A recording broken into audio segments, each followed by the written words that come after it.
Thank you very much, Debbie. Great job as Toastmaster of the day. Welcome, Kemp Toastmasters, for the July 20th meeting today. July 19th, sorry, the days just go by. And looking back at experiences, the days do go by. This speech is titled My Experiences. I gave 3 icebreakers before, but I want the new members to learn about me as well. So I grew up in Scranton, Pennsylvania, born March 10th, 1980. My mom and dad, Pat and Cheryl Cuff, my 2 brothers, Brian and Tim. We would play competitive sports, basketball, football, and baseball. We would argue a lot and sometimes get into fights. And this, the value that I learned through this is a competitive streak that I have. And it's a good quality. In basketball, I was working hard through high school, going to many different camps, pro shot basketball camp, 5-star basketball camp, Pocono Invitational basketball, playing tirelessly at the church, at the gym, and it wasn't incessant. It was very pleasant playing, and I enjoyed it, the competition. And so our junior year, my team, we were the worst in the league. We were 3-19, and I worked very hard, and my shooting instructor said, you know, hard work, it may not pay off now, but it can pay off later. And then the next year, our team improved. We made the district playoffs. We lost to the eventual state champion, who was 5th nationally, Williamsport High School, in the district playoffs. But just to be on the court with them was an achievement from where we were last year. The next year, I played college basketball at Penn State Scranton. It was the 1999-2000 season. And we made it to the Bryce Jordan Center, which was the Final Four of the Commonwealth Athletic Conference, where we played against different Penn State branch campuses and junior college. I averaged like 20 a game and made second team all conference. So there I learned that the hard work may not pay off initially, eventually it does pay off. So then, 4 years later, I graduate York College of Pennsylvania. In 2003, I'm working in a monotonous, incessant factory called Arlington Industries, where I'm working, picking up plastics, getting bored. But I worked there for about 1 year and 4 months, and it taught me about hard work and being steadfast, being patient. And then I decided to join the U.S. Navy in 2005, where I wanted to see the world and serve my country.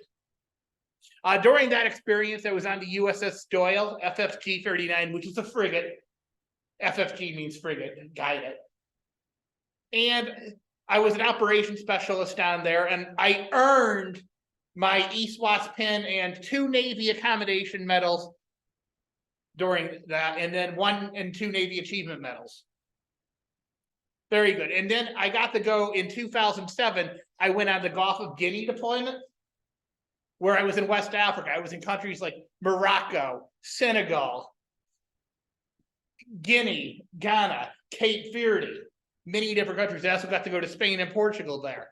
Very fun, met good friends. The next year in 2008, we did the Joint Warrior deployment with the Scotland, England, Latvia, and Lithuania, which in Lithuania in November could get very cold. After that, in 2009, I learned the value of serving your country and what service really means in 2009. After that, I went to Florida State University and worked for the Florida Department of Economic Opportunity from 2009 to 2012, where I earned the Master's of Public Admin degree. During that time, I wanted to get out of Tallahassee, so I had an adventurous streak. Another quality I have is an adventure quality. And service. I wanted to go to Afghanistan, work for Central Texas College Europe, and be a test examiner, giving tests to the military. During that, I gave various tests: the Defense Language Proficiency Test, the DLAB, a lot of the college tests, the GRE, and I just took a test yesterday, the food service test. So I'll see what my fate on that a month later. But that time I got out and I was able to, I found the job with the federal government. I got a call in Afghanistan saying they were surprised I was there. And then I interviewed, got the jobs. So in 2015 to 16, I was looking to move up in the federal government. I was having trouble. I went on many different interviews, took different interview classes, and I put in the work, but didn't get the results. So it was like a reflection from when I was playing, basketball like 15 years ago or 16 years ago that hard work may not pay off, but then it paid off later, like right then, and I was able to get the job. And then 2 years later, because I was had so many interviews, I did like 20 interviews, a lot more people doing careers. I got another job and got promoted. And then I learned, I was doing good at a Department of Homeland Security, but my supervisor wouldn't put in the paperwork for a promotion. So I just got the job on my own and see what the free market offered. And I got a job at HUD as a DS person, which I'm proud of doing. And they didn't give it to me. I went and got it. So if you're not going to get something in life, you got to go get it. That's the bottom line. And then after that, during this time, I think I've done a lot.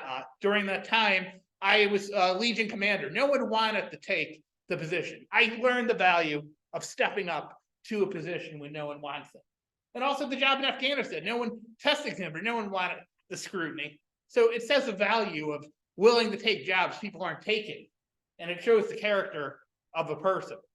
So those are just some of the experiences in my life that reflect me. Thank you.